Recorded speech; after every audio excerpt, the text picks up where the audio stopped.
지난 시간에는 하나님께서 다윗에게 약속하신 말씀을 보았습니다. 내 이름을 위대하게 할 것이고 내 나라를 견고하게 하고 그리고 너는 평안히 안식하리라. 여기까지는 다윗의 시대에, 다윗이 죽기 전까지 다윗의 앞으로의 일생 동안에 다윗에게 있을 일에 대해서 하나님께서 약속해 주신 겁니다.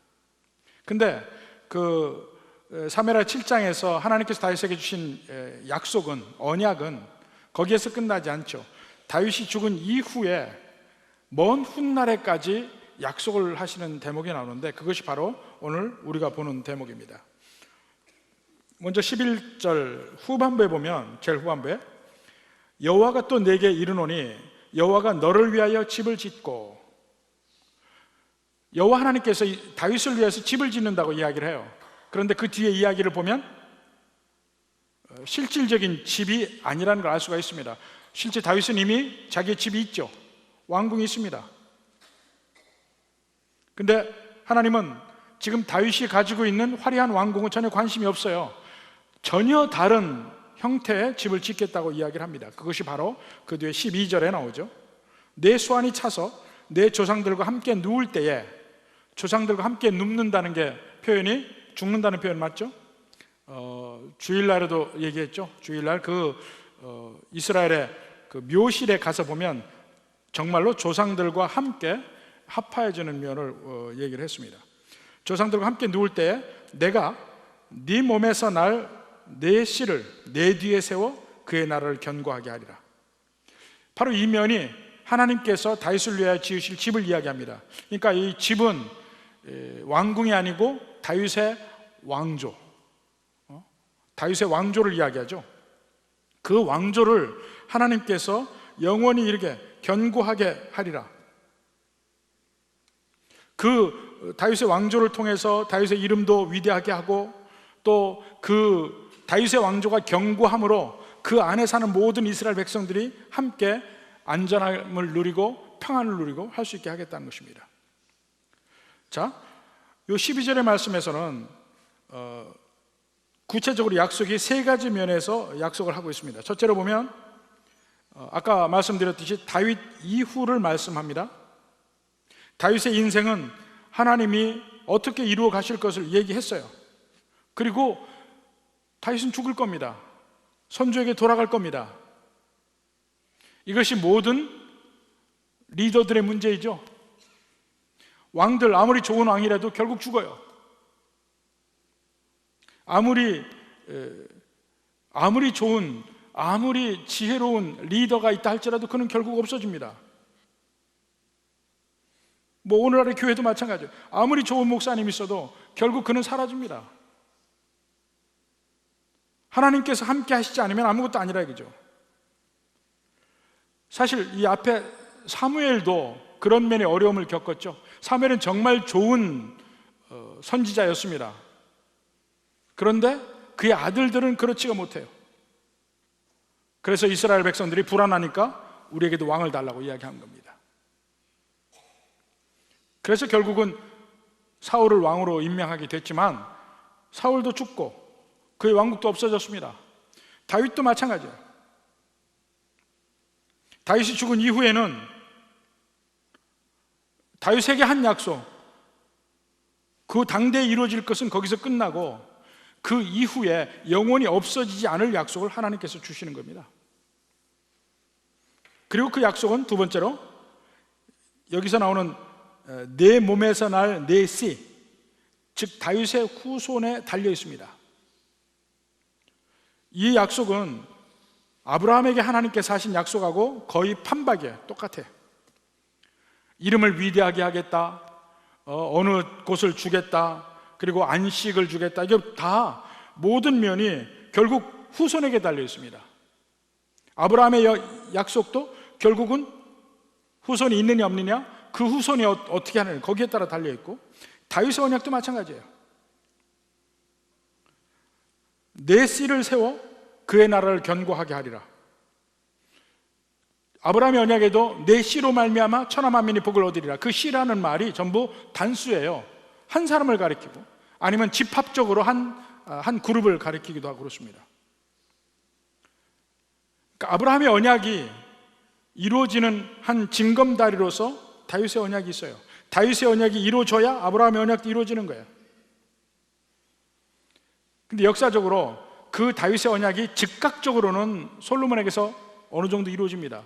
그러나 궁극적으로는 예수님에게서 이루어지는 약속이에요. 이 이중적인 언약의 성취라는 게 거기 있습니다. 그리고 세 번째로 그 씨, 그 후손의 나라를 견고하게 할 것이라. 다윗의 후손의 왕국을 견고하게 할 것이라.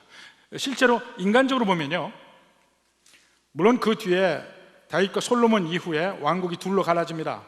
그래서 다윗 계열은 남왕국 유다 왕국을 통해서 연결이 되고 북왕국 이스라엘은 이제 곁가지로 빠져나가서 다윗과는 관계없는 왕조를 이룹니다.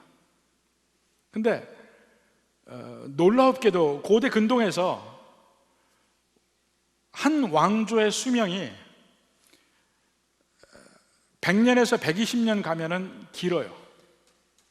우리가 열왕기 상하를 보더라도 북왕국 이스라엘은 계속해서 왕조가 바뀝니다.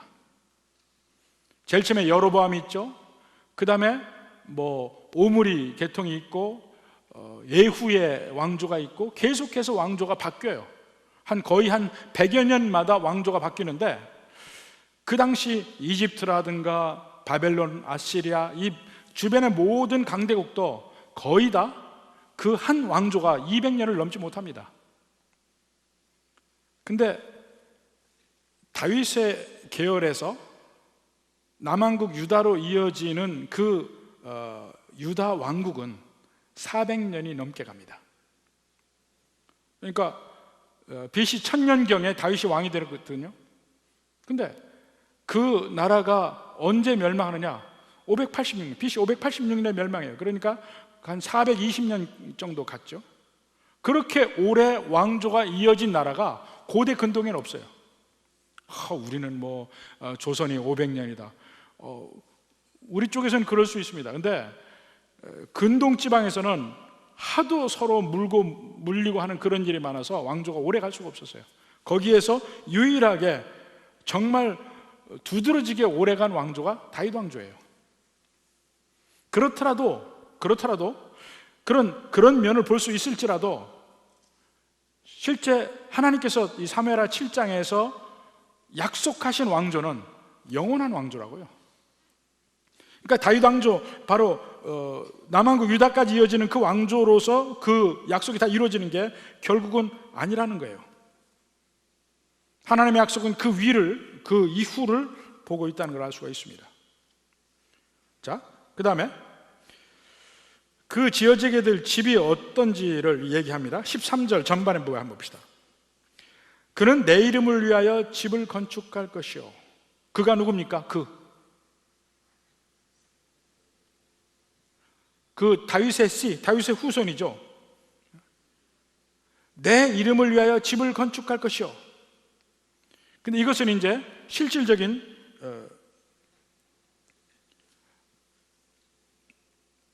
그 씨가 여호와 이름을 위하여 집을 건축하는데, 그 집은 사실은 하나님이 직접 지으시는 집이라고 할 수 있습니다. 사도행전 7장 48절부터 한번 봅시다.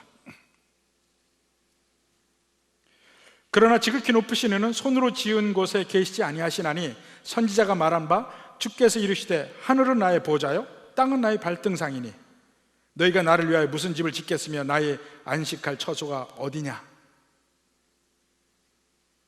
그러니까 이 집을 짓는 면은, 실질적인 성전을 짓는 면에서 하나님의 이름을 위해서 집을 짓는 거지 그 자체가 하나님이 거하는 곳은 아니라는 것이죠.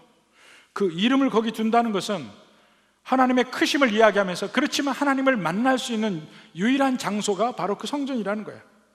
그 성전이 하나님의 소유이기도 하고, 그 성전을 통해서 하나님을 알아가기도 하고, 그 성전을 통해서 여호와 이름을 높이기도 하고, 이렇게 한다는 얘기입니다. 그래서 실질적인 성전에 관한 이야기는 여기서 끝이 납니다. 다윗 시대에는 더 이상 하나님의 성전을 짓는다는 이야기가 다윗의 이야기에 나오지 않아요. 언제 나오느냐? 이제 다윗이 죽을 때 나옵니다.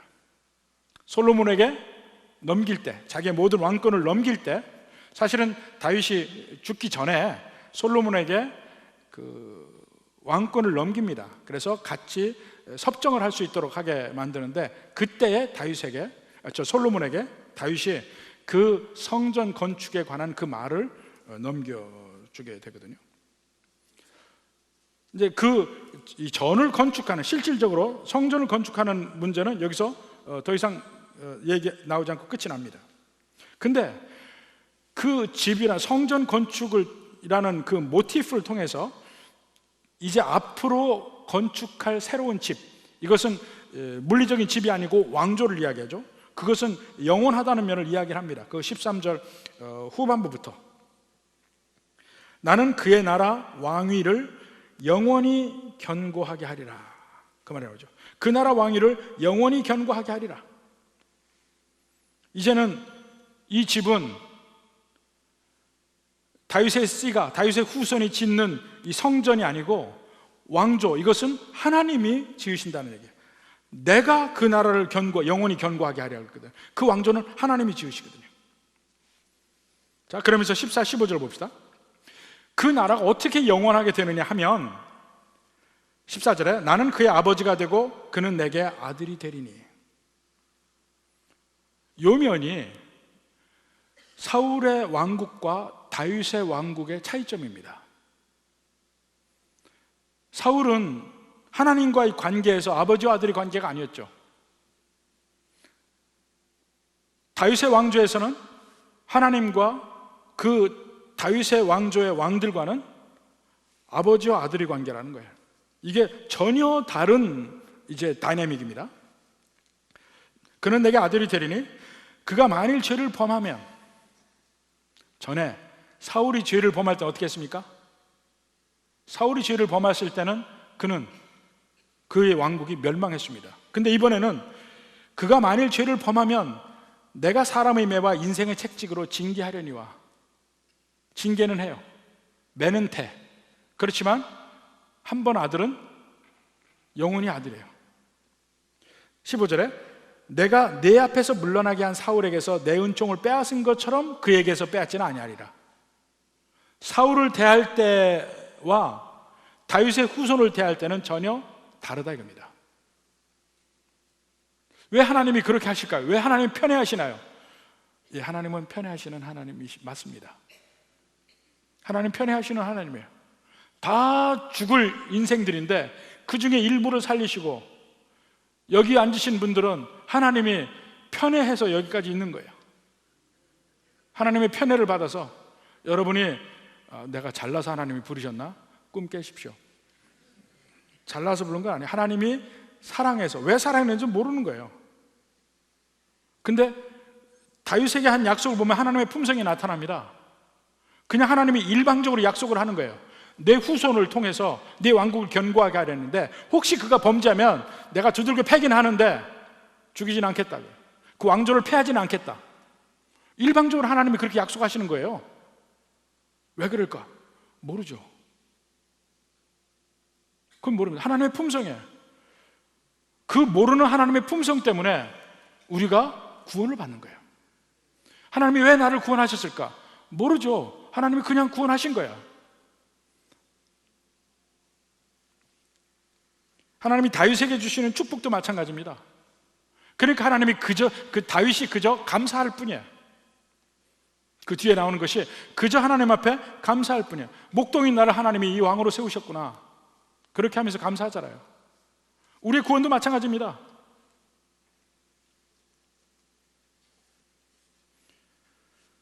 이 하나님과 다윗의 후손인 왕과도 아버지와 아들의 관계로서 그를 축복하고, 그가 잘못하면 징계하고 매를 때려서라도 계속해서 그 나라를 가게 하겠다, 이게 하나님의 약속이잖아요. 근데 구약 성경에 보면 그 왕도 하나님의 아들이지만 이스라엘 백성도 하나님의 아들입니다. 이스라엘 백성도 성경에서 계속해서 이스라엘 백성이 하나님의 아들이라고 이야기를 하고 있습니다. 그 내용을 한번 볼까요? 출애굽기 4장 22절.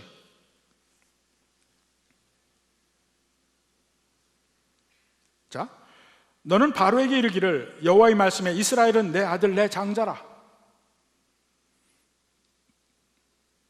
이스라엘은 내 아들이라 이야기합니다.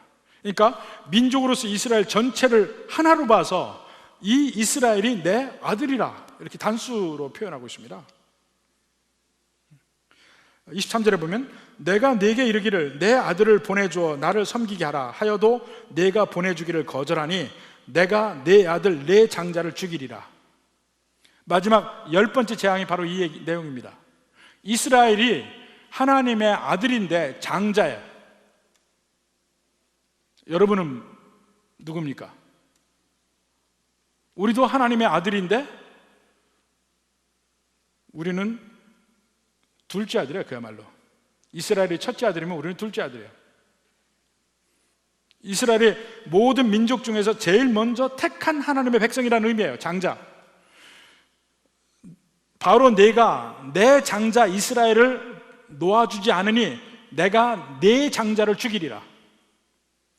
바로의 장자에서부터 모든 짐승의 초태생까지 전부 죽이는 날이 오죠. 애굽에서 내린 열 번째 재앙이 그거 아닙니까? 그 죽이는 이유가 바로 이거예요. 내 장자를 네가 보내지 않으니까 내가 네 장자를 죽이리라. 분명히 아들이라고 얘기하며 특별히 아들 중에 맏아들이라고 이야기를 하죠. 신명기 14장 1절. 너희는 너희 하나님 여호와의 자녀이니. 그들이 거룩하게 되어야 될 이유가 뭐냐면 너희는 하나님의 자녀이니, 이게 전제 조건이에요. 왜 우리도 지금 거룩하게 되어야 되느냐? 우리는 하나님의 자녀이니까 거룩하게 된다. 신명기 32장 6절. 어리석고 지혜 없는 백성아, 여호와께 이같이 보답하느냐? 그는 내 아버지요 너를 지으신 이가 아니시냐? 그는 내 아버지, 아버지가 아닌 애가 아버지란 말입니다. 이사야서 63장 16절에도 주는 우리의 아버지시라. 아브라함은 우리를 모르고 이스라엘은 우리를 인정하지 아니할지라도 여호와여 주는 우리의 아버지시라. 주는 우리의 아버지시라. 그러니까 앞에 신명기 이쪽에만 나오는 게 아닙니다. 이사야서, 예레미야 봅시다. 예레미야 3장 22절. 그들이 울며 돌아오리니 나의 인도함을 받고 간구할 때 내가 그들을 넘어지지 아니하고 무리는 계곡의 곧은 길로 가게 하리라. 나는 이스라엘의 아버지요 에브라임이 나의 장자니라. 에브라임을 장자라고 이야기하는 이유는 12지파 중에 에브라임 사람이 제일 많았습니다. 자기들이 제일 맞으라고 생각을 했고, 나는 이스라엘의 아버지요, 하나님이 하시는 말씀이에요. 호세아서 1장 10절. 그러나 이스라엘 자손의 수가 바닷가의 모래같이 되어서 헤아릴 수도 없고 셀 수도 없을 것이며, 앞으로 미래를 얘기합니다. 전에 그들에게 이르기를 너희는 내 백성이 아니라 한 그곳에서 그들에게 이르기를 너희는 살아계신 하나님의 아들들이라 할 것이라. 지금 호세아서에는 이스라엘 백성들이 죄악 중에 너희는 내 백성이 아니라 해서 그 아들의 이름을 로암미, 내 백성이 아니라는 그 이름까지 붙이게 하고 했는데, 그 이후에 하나님이 회복시킨 약속을 하면서 너희는 살아계신 하나님의 아들들이라고 말하고 있어요. 또 호세아서 11장 1절. 이스라엘이 어렸을 때에 내가 사랑하여 내 아들을 애굽에서 불러냈거늘. 이것이 출애굽 때의 이야기를 하는데 이스라엘을 내 아들 단수로 이야기를 하고 있습니다.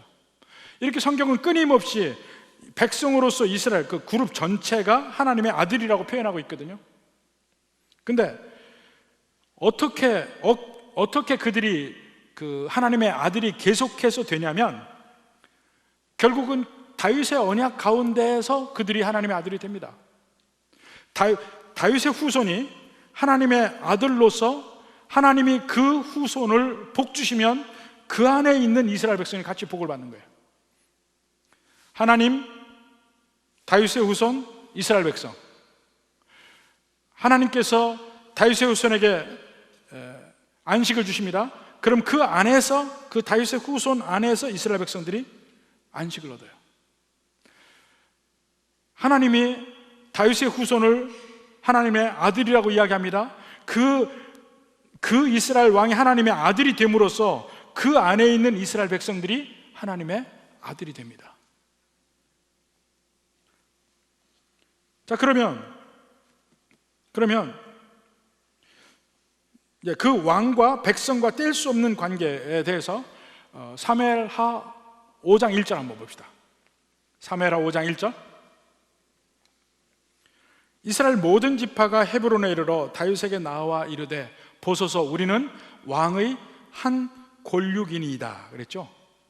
왕의 한 골육이니이다 하면 우리말로는 조금 와닿는 게 좀 부족합니다. 영어로 보면 더 확실합니다. We are your own flesh and blood이라고 되어 있어요. Flesh and blood. Your own flesh and blood. 물론 그게 고륙이라는 얘기인데 같은 피, 같은 살이다 이런 얘기예요. 하나래 하나. 우리는 당신과 피와 살이 섞인 하나다 그 얘기입니다. 그러니까 하나님이 다윗을 아들로 삼으면 피와 살이 하나인 이스라엘 백성도 거기 그 안에서 같이 아들인 거예요. 다윗의 후손이 하나님의 자녀이면 그 안에 피와 살이 함께인 그 모든 이스라엘 백성들이 하나님의 자녀인 거예요. 항상 그 관계가 됩니다. 근데 그것이 신약에 그대로 옵니다. 신약에 봅시다. 바로 예수님이 이러한 다윗의 후손이라는 얘기를 계속해서 이야기를 합니다. 먼저 로마서 1장 3절 봅시다. 로마서 1장 3절. 그의 아들에 관하여 말하면 육신으로는 다윗의 혈통에서 나셨고, 다윗의 혈통이란 말이 중요한 말이죠. 그 다음에 성결의 영어로는 죽은 자들 가운데서 부활하사 능력으로 하나님의 아들로 선포되었다.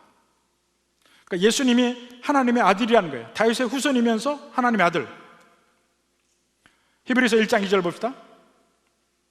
이 모든 날 마지막에는 아들을 통하여 우리에게 말씀하시니 이 아들을 만유의 상속자로 세우시고 또 그로 말미암아 모든 세계를 지으셨느니라. 여기서는 자, 다윗의 후손인 이스라엘의 왕, 또 다윗의 후손으로서 하나님의 아들, 이면을 훨씬 뛰어넘는 말이 이 말입니다. 물론 다윗의 후손으로서 하나님의 아들이죠, 예수님이. 근데 그 하나님의 아들이라는 측면이 훨씬 더 큰 의미를 가집니다. 예수님이 다윗의 후손으로 태어나서 하나님의 아들이 된 게 아니에요. 모든 만물을 잠깐 띄워주세요. 다시. 그로 말미암아 모든 세계를 지으셨느니라 그랬잖아요. 창조 때부터 이미 하나님의 아들로서 창조에 함께 참여한 겁니다. 그러니까 이 다윗의 언약 속에는 없는 새로운 의미의 하나님의 아들이 나오는 거예요. 영원 전부터 계신 하나님의 아들, 영원 후까지 계신 하나님의 아들. 물론 그분이 다윗의 후손으로서 하나님의 아들인 건 맞는데 나중에 된 게 아니고 영원 전부터 하나님의 아들이라 이겁니다. 그리고 계속해서 신약에서 시편 2편 7절 말씀을 계속해서 인용합니다. 다시 시편 2편 7절 한번 봅시까? 다시 좀 위로 올라갑니다. 시편 2편은 이 메시아를 이야기하는 찬송시로서 대단히 중요합니다. 시편 2편 7절 위쪽으로. 내가 여호와의 명령을 전하노라. 여호와께서 내게 이르시되 너는 내 아들이라. 오늘 내가 너를 낳았도다. 이것이 하나님이 세우시는 구원자, 한 이스라엘의 왕을 두고 얘기하는 것입니다. 너는 내 아들이라. 오늘 내가 너를 낳았도다. 근데 신약에서 계속해서 이 말씀이 인용이 됩니다. 예수님이 바로 그분이라고. 예수님이 바로 그분이라. 예수님이 바로 진정한 하나님의 아들이라. 그리고 그 예수님을 믿는 우리가 예수님 안에서 하나님의 아들이 된다는 겁니다. 자, 그 구약에서도 다윗 안에서, 아니면 다윗의 후손 안에서 그를 왕으로 모시는 백성으로서 하나님의 아들이 된다고 했어요. 하나님의 자녀입니다. 신약에 와서는 하나님의 아들인 예수님 안에서 우리가 하나님의 아들 또는 하나님의 자녀가 되는 것입니다. 요한복음 1장 12절 봅시다. 요한복음 1장 12절. 영접하는 자 곧 그 이름을 믿는 자들에게는 하나님의 자녀가 되는 권세. 누가 하나님의 자녀가 됩니까? 그 이름을 믿는 자, 예수 그리스도의 이름을 믿는 자. 그럼 예수님 안에서 우리도 자녀가 되는 겁니다. 왜냐하면 예수님이 하나님의 아들이기 때문에. 로마서 8장 14절 봅시다. 무릇 하나님의 영으로 인도함을 받는 사람은 곧 하나님의 아들이라. 하나님의 영이 곧 그리스도의 영. 계속해서 나옵니다. 하나님의 아들이라. 갈라디아서 3장 26절. 3장 26절. 너희가 다 믿음으로 말미암아 그리스도 예수 안에서, 이게 굉장히 중요한 말입니다. 그리스도 예수 안에서 하나님의 아들이 되었다. 이 성경 전체 패턴을 이해하고 있어야 됩니다. 우리가 어떻게 하나님의 아들이 되느냐, 그냥 예수님 믿으면 하나님의 아들이 된다, 그 의미가 아닙니다. 예수님이 하나님의 아들이기 때문에 우리가 예수님을 믿을 때 나와 그리스도가 한 고륙이 됩니다. 한 고륙. 그것을 우리가 전문적인 용어로 그리스도와의 연합이라고 이야기해요. Union with Christ. 그리스도와의 연합이 되면, 하나가 되면 우리도 예수님처럼 하나님의 자녀가 되는 거예요. 하나가 될 때 믿음으로 우리가 하나가 됩니다. 믿음으로 주님을 영접하면 예수님께서 내 안에 계시고 내 안에 예수님이 계시는 거예요. 이 관계, 다윗의 언약의 그 후손과 이스라엘의 관계, 예수님과 모든 믿는 백성들의 관계가 같은 관계, 동일한 하나님이 같은 시스템으로 우리를 구원하십니다. 그래서 7장 14절은 즉각적으로는 하나님께서 솔로몬에 대한 약속을 하신 것이고, 궁극적으로는 예수님에 관한 약속을 한 겁니다. 결국 아버지와 아들의 관계로서 사울의 왕국과는 근본적인 차이가 나는 그 왕국을 하나님이 세우신다는 거죠. 자, 그 다음에 16절 봅시다. 16절. 내 집과 내 나라가 내 앞에서 영원히 보존되고 내 왕위가 영원히 견고하리라 하셨다라. 자, 영원히가 두 번이나 나오죠. 그러면서 내 집, 내 나라, 전부 단수입니다. 한 개인을 향한 얘기예요. 근데 즉각적으로는 솔로몬에게서 이루어졌다고 그랬죠. 근데 그 이후의 역사를 보면 솔로몬 때 다 이루어진 게 아니에요. 이렇게 영원한 나라, 견고한 영원한 나라가 솔로몬 때 이루어진 게 아니란 말이에요. 솔로몬 왕국 이후에 왕국이 둘로 갈라집니다. 북왕국 이스라엘, 남왕국 유다로 갈라져요. 근데 북왕국 이스라엘도 멸망하죠. 남왕국 유다도 멸망하죠. 근데 멸망하는 이유는 그들이 범죄해서 하나님이 그들을 멸망시킨 겁니다. 열왕기하 17장 6절부터 봅시다.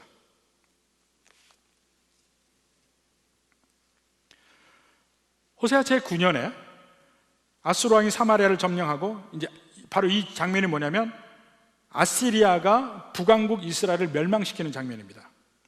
아수르 왕이 사마리아를 점령하고 이스라엘 사람을 사로잡아 아수르로 끌어다가 고산 강가에 있는 할라와 하볼과 메대 사람을 여러 고을에 두었더라. 이 이사 정책을 통해서 이방 민족과 이스라엘 민족을 피를 섞어버립니다. 그래서 이사를 시키는 거예요. 자, 7절에 이 일은 이스라엘 자손이 자기를 애굽 땅에서 인도하여 내사 애굽의 왕 바로의 손에서 벗어나게 하신 그 하나님 여호와께 죄를 범하고 또 다른 신들을 경외하며 여호와께서 이스라엘 자손 앞에 쫓아내신 이방 사람의 규례와 이스라엘 여러 왕에 세운 율례를 행하였음이라. 죄를 지어서 그들은 아수르에게 멸망했다는 얘기예요. 19절부터 봅시다. 17장 19절. 유다도 앞에 위 이스라엘은 북왕국 이스라엘을 얘기해요. 여기 유다는 남왕국 유다를 얘기합니다. 유다도 그들의 하나님 여호와의 명령을 지키지 아니하고 이스라엘 사람들의 만든 관습을 행하였으므로. 이스라엘 사람들은 여기서 북왕국 이스라엘 사람들이 먼저 하나님을 떠났거든요. 그들이 만든 관습을 행하였으므로 그들도 이방신을 섬긴 거예요. 남한국 유다조차도 나중에 이방신을 섬긴 거예요. 그랬으므로 20절에 여호와께서 이스라엘의 온 족속을 버리사 괴롭게 하시며 노략군의 손에 넘기시고 마침내 그의 앞에서 쫓아내시니라. 지금 열왕기 17장에서는 북왕국 이스라엘이 멸망했다, 그들이 죄를 지어서. 남한국 유다도 멸망했다, 그들이 죄를 지어서. 그렇게 얘기하고 있어요. 그러면 다윗의 언약은 어떻게 된 거예요? 영원한 집이라고 그랬는데, 내 왕위가 영원히 견고하리라 16절에 그랬는데 견고하지 않잖아. 망했잖아. 그런데 그 북왕국 이스라엘이 멸망하고 남한국 유다가 멸망하는 가운데 선지자들이 그들의 멸망 전, 멸망 진행 중, 그 이후에 모든 선지자들이 다윗의 언약은 계속해서 살아있다고 계속 얘기를 합니다. 그 성경에 계속해서 나오는 얘기야. 예를 들어서 자, 멸망 전에 미리 예언이 된 말씀, 이사야서 11장 1절 봅시다. 이사야서 11장 1절. 이새의 줄기에서, 이새라는 것은, 이새의 줄기는 다윗의 후손의 또 다른 말이죠. 이새의 줄기에서 한 싹이 나며 그 뿌리에서 한 가지가 나서 결실할 것이요. 아직도 다윗의 언약이, 나무가 잘라져 죽은 줄 알았더니 거기서 싹이 하나 나더라 이겁니다. 하나님은 그들을 완전히 죽이지 아니하셨다는 것을 얘기하고 있어요. 9장 7절 이사야서 그 정사와 평강에 더함이 무궁하며 또 다윗의 왕자와 그의 나라에 군림하여 그 나라를 굳게 세우고. 지금 남한국 유다는 이미 멸망의 예언 받았어요. 근데 멸망하기 전에 지금 이사야 선지자가 지금 예언하고 있는 겁니다. 근데 멸망한 뒤에 또 다윗의 언약이 이루어질 거라 겁니다. 멸망한 뒤에 16절 5절 다윗의 장막에 인자함으로 왕위가 굳게 설 것이요. 그 이후에 얘기해요. 그 다음에 한참 멸망할 때, 멸망 중에 선지자가 예레미야거든요. 예레미야 23장 5절 봅시다. 여호와의 말씀이니라. 보라, 때가 이르리니 내가 다윗에게 한 의로운 가지를 일으킬 것이라. 지금 남한국 유다는 멸망하고 있어요. 막 지금 느부갓네살 왕이 쳐들어와서 지금 유다는 다 완전히 멸망 직전이야. 근데 다윗에게 한 의로운 가지를 일으킬 것이라는 약속을 이스라엘 백성들에게 주고 있어요. 멸망 중에 있는데,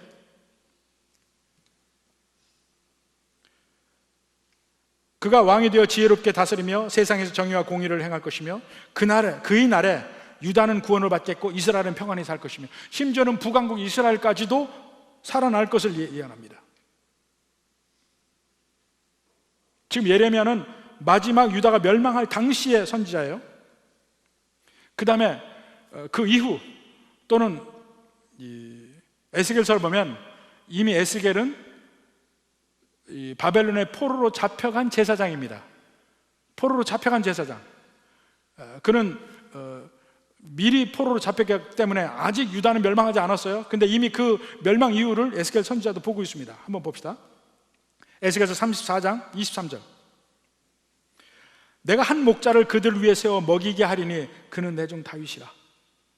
다윗은 벌써 400년 500년 전의 사람인데 내 종 다윗을 다시 세운다는 약속을 하나님이 하고 계셔요.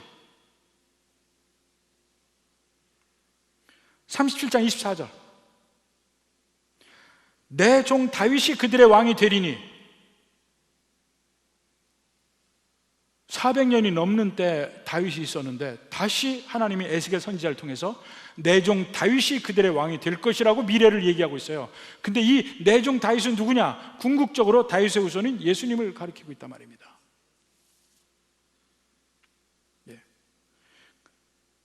그 다음에 25절 보니까 내가 내 종 야곱에게 준 땅 곧 그의 조상들이 거주하던 땅에 그들이 거주하되 그들과 그들의 자자손손이 영원히 거기에 거주할 것이요. 영원한 약속을 또 하고 있네. 내 종 다윗이 영원히 그들의 왕이 되리라. 죽은 다윗을 얘기하는 건 분명히 아니죠. 새로운 다윗, 예수님의 영원한 왕권을 이야기하고 있는 것입니다. 그러니까 지금 우리가 보는 사무엘하 7장에 영원한 왕권에 대한 약속이 당장에는 솔로몬 왕을 통해서 이루어지는 것 같지만, 물론 다른 나라보다 훨씬 더 긴 왕조를 이루었지만 그 왕조도 끝났어요. 그러니까 거기서 완성되는 언약의 말씀이 아니에요. 그 동안의 선지자들도 계속 이스라엘의 멸망 이후에 다윗의 왕조가 세워지고 계속 이야기를 해요. 그게 뭐냐 이게요. 그게 궁극적으로 세워지는 예수님의 나라를 이야기하는 거라, 그죠? 그래서 드디어 신약에 와서 예수님 바로 그분이라는 사실을 계속해서 이야기합니다. 가장 대표적으로 마태복음 1장 1절, 아브라함과 다윗의 자손 예수 그리스도의 계보라. 아브라함의 언약, 내 씨로 말미암아 천하 만민이 복을 얻으리라. 다윗의 언약, 내 씨의 나라를 영원히 견고하게 하리라. 그 약속이 이루어지는 예수 그리스도의 계보라. 또 예수님이 사역을 하실 때 가이사랴 빌립보 가장 북쪽 땅에서 제자들에게 묻습니다. 너희는 나를 누구라 하느냐? 이때 베드로가 고백합니다. 주는 그리스도시요 살아계신 하나님의 아들이십니다. 바로 이 말씀이 그 베드로의 고백이 이미 아브라함의 언약, 다윗의 언약을 염두에 두고 한 말이에요. 바로 주님이 다윗의 후손 아닙니까? 왕이 아닙니까? 바로 그 얘기예요. 그리스도 아닙니까? 다윗처럼 기름 부음 받은 자, 하나님의 택함 받은 자, 다윗의 후손, 하나님의 아들. 그러니까 그 다음에 예수님이 하시는 말씀이 뭐냐? 마태복음 16장 18절에 이 반석 위에 내 교회를 세우리니. 예수님이 다윗의 후손이요 하나님의 아들이라는 믿음, 그 믿는 그 위에 내 교회를 세우리니. 근데 교회라고 했거든요. 교회가 뭡니까? 교회가 곧 하나님의 성전이에요. 고린도전서 3장 16절 봅시다. 고린도전서 3장 16절. 너희가 하나님의 성전인 것과, 이 너희는 교회를 이야기합니다. 고린도 교회예요. 그 당시 교회가 하나님의 성전인 것과 하나님의 성령이 너희 안에 계시는 걸 알지 못하느냐. 하나님의 성전이라는 면이 곧 교회라고 되어 있어요. 그러니까 예수님이 이 반석 위에 내 교회를 세운다는 말이, 다른 말로 하면 이 반석 위에 내 성전을 세운다는 말과 똑같아요. 교회는 하나님의 성전입니다. 근데 먼저 예수님이 하나님의 성전이죠. 예수님이 이 성전을 헐라, 그럼 사흘 만에 내가 다시 일으키리라. 그것은 예수님의 몸을 가리켜서 얘기했다고 얘기했습니다. 실질적인 성전인 예수님의 몸이 허물어집니다. 그리고 부활하시면서 예수님의 성전 다시 세우셨어요. 근데 예수님을 믿는, 예수님을 구세주로, 예수님을 하나님의 아들로, 그리스도로 고백하는 모든 사람들은 바로 그 예수님 안에 성전이 되어갑니다. 함께 성전이 되어갑니다. 그러니까 지금 사무엘 7장에 아들에 관한 약속을 했어요. 아들이 하나님의 아들이 되었고 그 아들 안에는 모든 이스라엘 백성들이 복을 받습니다. 예수님의 말로 진정한 하나님의 아들이에요. 그 안에 우리가 예수님을 믿는 모든 백성들이 같이 하나님의 자녀가 되는 거예요. 성전의 면에 있어서는 하나님이 다윗에게 이야기합니다. 내 씨가 내 집을 지을 것이라. 육신적인 성전은 솔로몬이 짓지만 그거는 모형일 뿐이에요. 진정 성전을 짓는 분은 누구냐? 예수님이에요. 예수님이 성전을 짓습니다. 예수님의 부활을 통해서 예수님의 성전이 지어져요. 그러면 그 예수님 안에서 모든 예수님을 믿는 그 사람들이 함께 성전이 되어갑니다. 함께 성전이 되어가. 우리가 집합적으로 교회로서도 성전이 되어가고 개인으로도 성전이 되어가고 하나님의 성령이 거하심으로 이렇게 성경 전체가 조직적으로 예수님이 어떤 위치이고 예수님이 누구신지를 설명하는 것이 구약 신약에 연결해서 계속해서 설명하고 있어요. 오늘 여러분께 드린 말씀이